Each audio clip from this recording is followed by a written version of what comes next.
최근에 방송에 계속해서 떠들어대는 한 가지가 논쟁을 하고 있습니다. 어떤 논쟁을 하느냐면, 사단은 하나님이 본래 창조하셨다고 이렇게 주장을 합니다. 사단은 한마디로 말해서 악령은 죄악의 덩어리입니다. 하나님께서 죄를 그걸 만드셨다는 얘기입니까?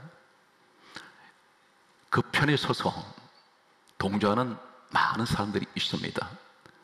또 한편에서는 사단은 하나님 본래 창조한 그런 존재가 아니다, 그 이후에 타락해서 사단이 되었다고 이렇게 말을 합니다. 사단의 정체는 무엇입니까? 그리고 어떻게 하면 우리는 사단 마귀 귀신을 이길 수가 있을까요?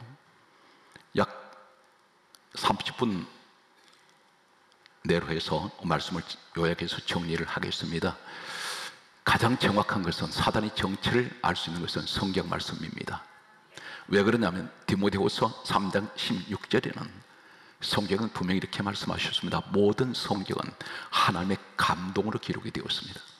모든 성경은 하나님의 감동이라는 말은 하나님께서 기록을 하게 한 사람들에게 생각을 주셨고 지시를 하시고 말씀하셔서 기록되었다는 것입니다. 정확하게. 그래서 요한복음 1장 1절은 말씀은 하나님입니다. 이제 사탄 마귀 귀신의 정체를 낱낱이 벗기겠습니다. 성경 말씀이 보게 되면 히브리서 1장 14절에 보게 되면 이렇게 기록하고 있습니다. 모든 천사들은 섬기는 영들로 하나님 지으셨다 했습니다. 모든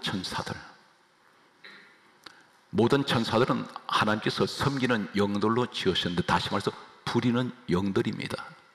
모든 천사들은 하나님께서 하나님 일을 하게 하기 위해서 지으셨습니다.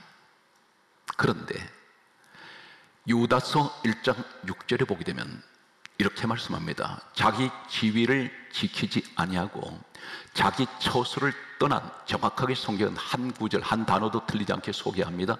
자기 지위를 지키지 아니하고 자기 처소를 떠난 천사들이라고 했습니다. 복수를 사용합니다. 한 천사가 아닙니다. 천사들을 세상 끝날에 심판하시기 위해서 영원한 결박으로 영원히 결박을 했습니다. 묶었습니다. 그리고 흑암에 가두셨으며, 이렇게 말씀하고 있습니다. 끝날까지 심판하시기 위해서 영원한 결박으로 묶어서 흑암은 어두운 곳에, 칠흑 같은 곳에 가두셨다고 말씀합니다. 왜 천사를 섬기는 영, 부리는 영으로 지으셨는데 이 천사들을 자기 지위를 지키지 않았다 했습니다. 이 지위가 어떤 지위입니까? 섬기는 일입니다. 그런데 그 지위를 지키지 않습니다. 자기 처소를 떠났다 했습니다. 처소를 떠났다는 것은 섬기는 일의 자리를 떠나버렸다는 것입니다. 하나님께서 이들을 세상 끝날에 심판하시기 위해서 영원한 결박으로 묶어서 어둠 가운데 흑암에 가두셨다고 말씀하고 있습니다. 어떤 일이 일어났을까요? 무엇을 어떻게 잘못했길래 하나님께서 섬기는 영들로 지으신 천사들을 가두셨습니까? 왜 심판하십니까? 이제 구약으로 옮겨갑니다. 오늘 전체적인 성경 66권을 다 연결시킵니다. 그리고 다시는 사탄은 본래 하나님께서 창조하셨다는 이런 논쟁은 끝나기 바랍니다. 이사야 14장 12절에 보게 되면 이렇게 말씀합니다. 너 아침의 아들 계명성이요, 어찌 그리 하늘에서 떨어졌으며 땅에 찍혀놓은고. 이 계명성은 타락한 천사를 말씀합니다. 하늘에서 떨어졌다 했으면 하나님께서 땅으로 내쫓아 버립니다. 그런데 왜 이 타락한 천사가 타락했을까요? 성경 말씀은 이사야 14장 13절 말씀에 이렇게 기록하고 있습니다. 이 타락한 천사가 이렇게 말합니다. 내가 하늘에 올라 하나님의 뭇별 위에 내 자리를 높이리라. 하나님이 섬기는 영으로 지은 이 타락한 천사가 하나님 자리까지 올라가겠다고, 자신이 높아지겠다 했습니다. 다시 강조합니다. 이사야 14장 13절에 내가 하늘에 올라 하나님 무별 위에 내 자리를 높이리라. 이것이 타락한 천사의 모습입니다. 타락해버렸습니다. 자신의 분수를 모릅니다. 하나님 일하라고 만들었던 천사가 하나님 자리를 넘보게 됩니다. 이사야 14장 14절은 또 이렇게 강조하고 있습니다. 가장 높은 구름에 올라 지극히 높은 이와 같아지리라. 하나님 자리에 같이 서겠다는 것입니다. 이 천사는 하나님을 반역하고 하나님의 자리를 넘보다가 내쫓겼습니다. 바로 이 자가 사단 마귀입니다. 하나님 본래 이 사탄 마귀를 본래 죄악의 덩어리를 악령을 창조하지 아니하셨습니다. 섬기는 영들을 지었던 천사가 타락해 버렸습니다. 우리 모습을 얘기할까요?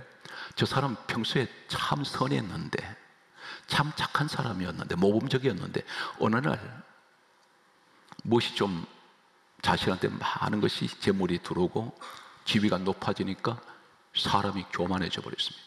타락했다는 말입니다.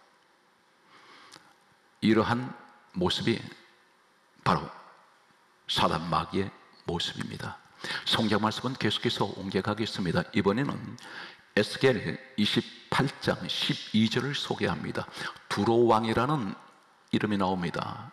지상에는 두로왕을 이야기를 하면서 타락한 천사에 관해서 말씀하고 있습니다.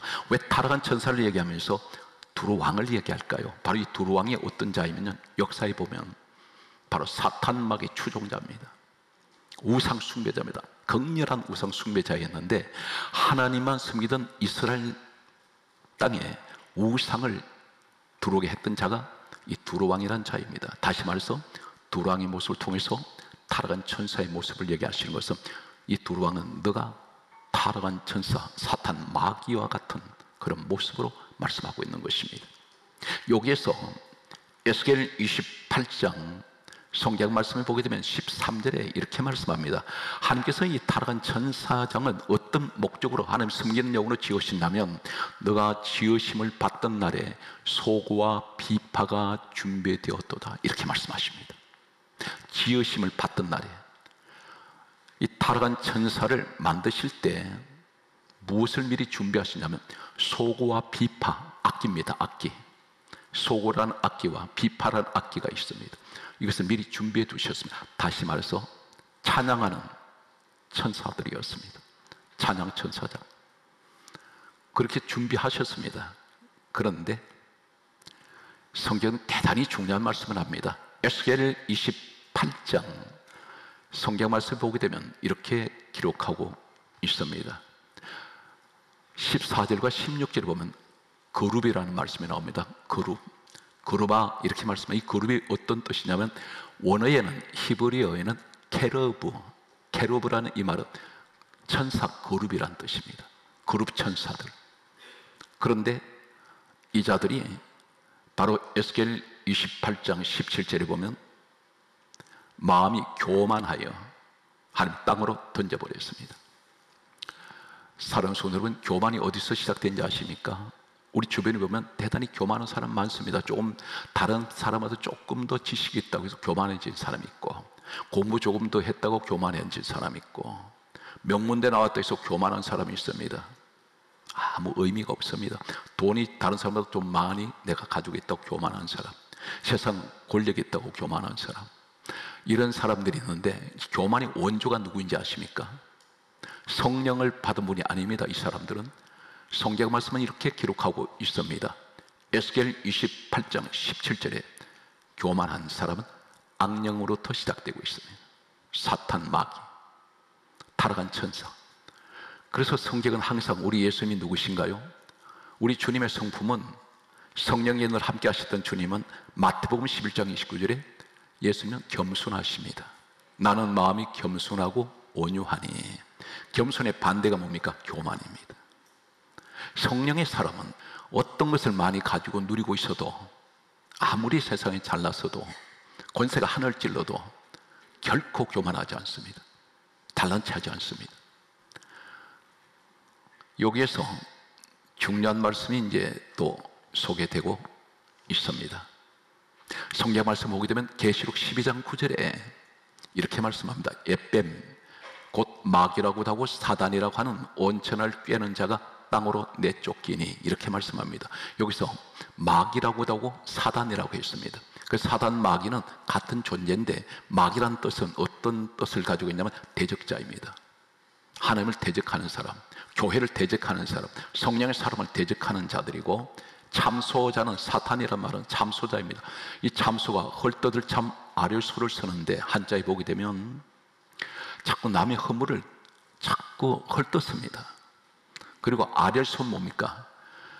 사람들이 약점을 다른 사람들한테 계속 옮깁니다. 말을 퍼뜨립니다. 악담을 하고 있습니다.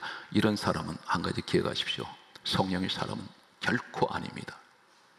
고린도전서 12장 7절 이하에 보면 성령이 주시는 9가지 은사가 있는데, 그 은사 가운데 영분별의 은사가 있습니다. 영분별 은사는 무엇을 보면 아십니까? 예수님 말씀합니다. 열매를 보고 그를 안다 말씀하는데, 열매가 어떤 것인가요? 저 사람 하는 행동을 보니까 영분별이 됩니다. 성령의 사람은 허물을 덮어줍니다. 악령이 함께할 때는 허물을 덜쳐내버립니다. 예수님이 이 땅에 오신 목적이 무엇인가요? 우리 허물 덮어주러 오셨습니다. 죄를 가려주시려고. 교회가 그런 곳입니다. 그런데 교회에 오래 다니다 보니까 직분은 높아졌는데, 높아질수록 벼는 익을수록 고개에 수그러져야 되는데 그러지 못하고 더 고개를 빳빳해서 사람들을 자꾸 헐떴습니다. 시비를 걸고 사람들을 신앙생활 하는 사람을 넘어뜨린 사람들이 있습니다. 성경 말씀은 계속해서 소개합니다. 이런 사람들은 성경에 이렇게 강조하고 있습니다. 요한계시록 20장 10절에 보면 마귀가 불과 유황못에 던져진다 있습니다. 불과 유황못, 불못입니다. 불덩어리밖에 없는 이곳으로 마귀는 들어갑니다. 지옥불입니다. 성경 말씀은 이제 계속해서 말씀을 신약으로 가겠습니다. 요한복음 8장 44절에 보게 되면 예수님께서 하신 말씀 가운데 마귀의 정체를 얘기를 하고 있습니다. 마귀는 처음부터 살인한 자요, 거짓말장이요, 거짓의 아비라, 그렇게 말씀하셨습니다. 세 가지를 말씀합니다. 처음부터 살인한 자, 인류 최초의 살인자는 가인입니다. 가인이 아벨을 죽였습니다. 그런데 가인이 아벨을 죽인 줄 알았더니 배후에 마귀가 이 가인을 통해서 아벨을 죽이도록 했습니다. 처음부터 살인한 자요. 이 사단 마귀는 사람을 만나면 죽이는 것밖에 모릅니다. 우리 주변에 혹 그런 사람 없습니까? 저 사람은 만나기만 하면 사람 죽입니다. 뭘로 죽입니까? 말로 죽입니다. 깎아내리고 비판하기 좋아하고 헐떡기 좋아하고 한 번도 희망적인 소리는 하질 않습니다. 성경 말씀은 계속해서 보게 되면 거짓말장이라 있습니다. 마귀는 진실을 모릅니다. 그리고 거짓의 아비, 그 씨를 받은 자가 그 후손들이 늘 거짓말을 밥 먹듯이 합니다. 이것은 마귀의 생리를 말씀하고 있습니다. 우리는 가룟 유다가 예수님을 주겠다고 말합니다. 은삽시 팔았다고 말합니다. 그런데 성경은 주님이 직접 말씀합니다. 성경에 하나님 이 사실을 적나라하게 말씀하시는 것이 요한복음 13장 2절에 마귀가 가룟 유다에게 예수를 팔려는 생각을 넣었더니, 마귀가 예수님을 죽였습니다. 그렇다면 만약에 하나님께서 본래 이 사탄을, 악의 존재를 창조하셨다면 빌립보서 2장 6절에 예수님은 근본 하나님 본체십니다. 이 땅에 오실 때 사람의 모습으로 오신 그분이 하나님 본체신데, 하나님이 사탄을 본래 창조하셨다면 그 사탄을 통해서 하나님 죽으시려고 사탄을 지으셨다는 것입니까? 사탄이 예수님을 죽였습니다. 이 가룟 유다는 하수인입니다. 심부름꾼입니다. 요한복음 13장 2절에 마귀가 가룟 유다에게 예수를 팔려는 생각을 놓았습니다. 생각을 집어넣습니다. 사랑하는 성도들은 이 사실을 한 가지로 주목합니다. 절대로 우리가 생각 관리를 할 때 남을 해칠 생각하지 마십시오. 사단이 틈탑니다. 예수님을 죽이려고 했습니다. 이 가룟 유다는 3년 6개월 동안 예수님의 제자가 되어서 가장 가까이서 보필했던 자입니다. 그런데 생각 관리를 잘 하셔야 됩니다. 좀 더 성경은 깊이를 들어가겠습니다. 가룟 유다가 예수님을 팔려는 생각을 마귀가 넣었을 때, 이 생각을 그대로 가지고 있을 때, 생각이 지배할 때 어떻게 되나요? 요한복음 13장 27절에 사단이 그 속에 들어가 버립니다. 사단이 들어갔을 때 어떻게 합니까? 은 30에 예수님을 팔고 난 후에, 그렇다면 마귀는 가룟 유다를 풀어줘야 됩니다. 사단이 그 속에 들어갔다가 나가야 됩니다. 그런데 어디로 몰고 간지 아십니까? 실컷 이용하고 자기 목적 달성한 후에는 마태복음 27장 5절에 스스로 가룟 유다 목매달아 자살하게 만듭니다. 자살은 살인입니다. 살인하지 말라 그랬는데 요사이 좌절한 나머지 자살하는 분들이 많습니다. 성경은 분명하게 말씀합니다. 십계명 가운데 살인하지 말라. 그런데 살인은 두 가지가 있습니다. 타살이 있고 자살이 있습니다. 어떤 자살, 타살이든 살인은 분명합니다. 이건 큰 범죄입니다. 생명은 내가 가지고 싶어서 가진 것이 아니라 하나님이 주셨습니다. 그래서 예수님이 한 영혼이 천하보다 귀하다 하시는데 내 스스로 목숨을 끊는 것은 이건 엄청난 범죄입니다. 성경 말씀을 계속해서 소개합니다. 마태복음 13장 39절에 제가 이 말씀을 받으면서 잠시 생각을 했습니다. 마태복음 13장 39절에 이렇게 말씀합니다. 가라지를 뿌린 원수는 마귀요. 교회 안에 가라지가 있습니다. 알곡이 아닙니다. 가짜입니다. 주변에 많은 분들이 교회를 다닙니다. 그런데 분명하게 예수님 말씀합니다. 청함을 받은 자는 많되 택함을 입은 자는 적으니라. 청함 받은 걸로 끝나면 안 됩니다. 교회 나왔다고 끝나면 안 됩니다. 택함을 입어야 됩니다. 받았다는 것과 입었다는 것 달라요. 많은 사람들이 하나님께서 초청을 했습니다. 교회로 불러드렸습니다. 그런데 그들은 청함을 받았습니다. 에베소서 1장 23절에 교회는 주님 몸이라 있습니다. 그런데 거기에서 택함 받은 사람은 적다 있습니다. 가라지를 누가 뿌리느냐? 가짜를, 이단을 누가 뿌립니까? 마귀가 뿌렸다는 것입니다. 이 말씀이 마태복음 13장 39절에 나와 있습니다. 그런데 이 가라지들은 어떻게 됩니까? 마태복음 25장 41절에 보게 되면 이렇게 말씀합니다. 예수님께서 저주받은 자들아, 마귀와 그 사자들과 함께 그들을 위하여 예비한 영원한 불못에 들어가라. 그렇게 말씀합니다. 이 말씀은 사단 마귀와 함께 이 가라지는 같이 들어갑니다. 지옥불로 가버립니다. 이제 우리는 한 가지 이 사실을 오늘 말씀을 들으면서 이 자리에 말씀을 받는 사람 성도 여러분, 예수님이 대단히 중요한 말씀을 하신 말씀이 있습니다. 누가복음 8장 12절에 보면 이렇게 말씀합니다. 하나님께서 하시는 말씀은 말씀을 들을 때, 지금 말씀 듣고 있습니다. 그런데 누가 오냐면 마귀가 가서 믿어 구원을 얻지 못하게 하려고 말씀을 그 마음에서 빼앗는 것이요. 말씀 뺏긴 사람이 있습니다. 어떻게 알 수 있나요? 예배를 드렸는데 성전 나서는 순간, 나가는 순간 오늘 무슨 말씀을 들은지 기억이 없어요. 이분이 머리가 나빠서가 아닙니다. 똑똑한 분입니다. 영리합니다. 기억력 좋은 분입니다. 그런데 왜 말씀이 생각 안 납니까? 오늘 말씀 제목도 몰라요.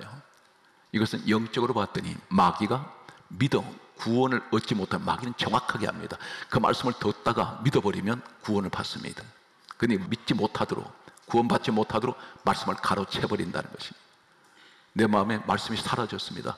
몇십 년 교회 다니시는데 말씀이 과연 몇 마디 내 마음에 있습니까? 아무것도 몰라요. 딱 한 가지, 예수 믿으면 구원받는다, 이 사실밖에 모르는 분들이 있습니다. 그것은 마귀가 말씀을 기억나지 못하게 한다는 것입니다. 성경 말씀은 이제 인생을 살다 보니까 너무 힘들어요. 경제적으로 어렵고 밤낮 없이 노력을 해도 손에 단 한 푼도 쥐기 어려운 이런 환경에서 좌절해 버립니다. 그리고 사람들에서 오는 많은 고통, 상처, 지금 이 시대는 한마디로 상처 시대입니다. 그런데 때로는 자해를 하고 싶어요. 내가 죽고 싶다.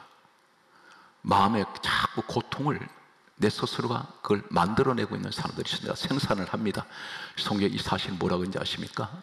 예수님께서 다음과 같이 말씀을 합니다. 성경 말씀을 보게 되면 마가복음 5장 5절에 귀신 들린 자가 돌로 제 몸을 해치고 있었더라. 이 말이 무슨 말인지 아십니까? 귀신이 잡으면 자해를 합니다. 어떤 분은 칼을 가지고 아니면 흉기를 가지고 동맥을 끊는 사람도 있고 자기 몸을 상처를 걸게 됩니다. 이것은 결코 성령의 역사는 아닙니다. 자해하는 사람이 있습니다. 한 가지 꼭 기억하십시오. 그 배후에 나에게 그 생각을 집어넣은 자가 귀신이라는 것입니다. 성경이 이 사실을 정언합니다. 그런데 이 귀신을 어떻게 하면 이길 수 있습니까? 마가복음 5장 6절에 보면 귀신들이 군대 귀신입니다. 이 군대란 말은 레기온, 원어에는 헬라에는 6,000마리를 말합니다. 로마 군단 병력을 6,000명을 얘기할 때 레기온이라고 사용하고 있습니다. 로마 시대 때 그 단어를 이 군대라는 귀신 여기다가 사용하고 있습니다. 그런데 6,000마리 군대 귀신이 성경에 이렇게 강조합니다. 마가복음 5장 6절에 멀리서 예수를 보고 달려와 엎드려 절합니다. 예수님 너희들 이리 오너라 말씀한 적 없습니다. 그런데 귀신들이 6,000마리가 레기온 귀신들이 멀리서, 이 멀리란 말은 까마득한 곳에서 예수님을 귀신들이 볼 때 두려워서 달려왔습니다. 그리고 엎드려 절합니다. 그리고 하는 말이 마가복음 5장 7절에 뭐라 말입니까? 하나님 아들 예수요. 귀신이 그 고백합니다. 당신은 하나님 아들입니다. 그러면서 하는 말이 나를 괴롭히지 마소서. 이 말이 무슨 말인지 아십니까? 귀신들은 아무리 숫자가 많은 6,000마리 할지라도 예수님 보는 것 자체가 괴로워요. 그렇다면 묻습니다. 여러분에게는 주님이 함께하고 계십니까? 그렇다면 귀신은 예수님 함께하는 여러분을 보는 것 자체가 괴롭습니다. 마태복음 12장 28절에 어떻게 하면 귀신이 오지 않을까요? 성령께서 귀신을 쫓아내십니다. 성령이 함께 하시기 바랍니다. 예수님을 늘 함께 하시기 바랍니다. 이 고백이 있으셔야 됩니다.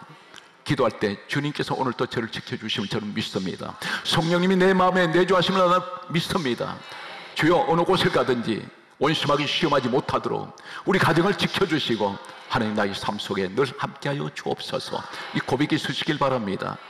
성경 말씀은 이 사단마귀의 정체는 한마디로 말해서 하나님께서 본래 사탄을 창조하신 것이 아닙니다. 이 사단은 결론적으로 타락한 천사였습니다. 그런데 어떻게 하면 이 사탄마귀를 이길 수가 있습니까? 우리 힘으로는 못 이깁니다. 예수 그리스도의 능력으로 우리는 이길 수가 있습니다. 성령이 함께 하시면 우리를 지켜주십니다. 귀신이 가까이 오지 못합니다. 히브리서 2장 14절의 성경이 이렇게 강조하고 있습니다. 가장 중요한 말씀은 죽음의 세력을 잡은 자 원수마귀를 예수님께서 멸하셨습니다. 십자가에서 원수마귀를 예수님께서 멸하시고 요한일서 3장 8절에 죄를 짓는 자는 마귀에게 속하나니 예수 그리스도께서 이 땅에 오신 것은 마귀를 심판하시기 위해서, 멸하시기 위해서 오셨다 했습니다. 한 가지 사랑하는 성도 여러분, 우리 예수님이 어떤 마음인지 아십니까? 고린도 후서 5장 21절에 예수 그리스도는 크게 따라서요 죄를 알지 못하십니다. 죄가 무엇인지 모릅니다. 죄가 무엇인지 모르시는데 어떻게 죄를 상징하는 사탄을 만드십니까? 너무나 순백하시고 성결하시고 거룩하시고 깨끗한 분이 바로 예수님의 모습입니다. 죄를 알지 못하십니다. 성경 말씀은 말씀의 결론을 맺겠습니다. 성경 말씀은 이렇게 기록하고 있습니다. 성경 말씀을 보게 되면 고린도전서 15장 3절에 예수께서는 우리 죄를 위하여 죽으셨습니다. 죄를 가지고 들어왔던 창세기 3장 1절의 뱀, 이 뱀은 바로 사단이라고 마귀라고 하는 온천을 꿰는 자였습니다. 이 말씀이 계시록 12장 9절에 기록하고 있습니다. 그런데 예수님께서 우리 죄를 위하여 죽으셨는데 성경은 이렇게 강조하고 있습니다. 에베소서 1장 7절에 하시는 말씀은 예수님이 죽으시면서 흘리신 것 피로 우리를 죄에서 속량하셨습니다. 따르죠. 속량하셨습니다. 속량이란 말은 내 죄값을 지불했다는 말입니다. 어떻게? 예수님 십자가에 죽으시면서 죽음으로 내가 죽어야 될 그 자리에 예수님 대신 죽으셨습니다. 그리고 내가 죄의 값을 주님이 치르셨습니다. 핏값으로 치루었습니다. 그러면서 하시는 말씀은 이렇게 말씀합니다. 우리를 죄에서 죄 사함을 받게 하셨다. 이 말씀이 에베소서 1장 7절의 말씀이 되겠습니다. 오늘 여러분 세상을 어떻게 하면 이길 수 있습니까? 예수님이 말씀하셨습니다. 너희는 담대하라. 내가 세상을 이겼노라. 우리 주님이 이기신 싸움, 우린 예수 그리스도 이름으로 믿고 나가기만 하면, 믿고 구하면 다 이루어집니다. 그래서 성경이 이렇게 강조합니다. 너희가 내 이름으로 무엇이든지 믿고 구하는 것은 다 받은 줄로 믿어라. 이 사실 믿습니까? 이제 저는 전남에서 대집회가 목포에서 이제 시작됩니다. 9월 달입니다. 아마 신문 방송 광고가 엄청나게 아마 소개될 겁니다. 그 다음에 울산 기독교 청년협회 주최로 울산 대집회가 11월 달에 시작됩니다. 여러분들 가운데서 우리 민족이 살 수 있는 것은 이 땅에 사단의 권세가 떠나가고 악령을 몰아내는 방법은 이 민족은 오직 예수 그리스도로 민족이 복음화되어야 됩니다. 그러면 하나님께서 남북도 통일시켜 주실 것이고 하나님께서 나를 가장 살기 좋은 나라, 예국이라는 것은 교회의 성도들이 모이고 예배할 때 모든 사람들이 주님 앞으로 돌아올 때 반드시 이것은 가장 큰 예국이 될 수가 있습니다. 하나님이 축복하는 나라, 오늘 그 주인공이 여러분이 되시기를 주 예수 이름으로 축복합니다.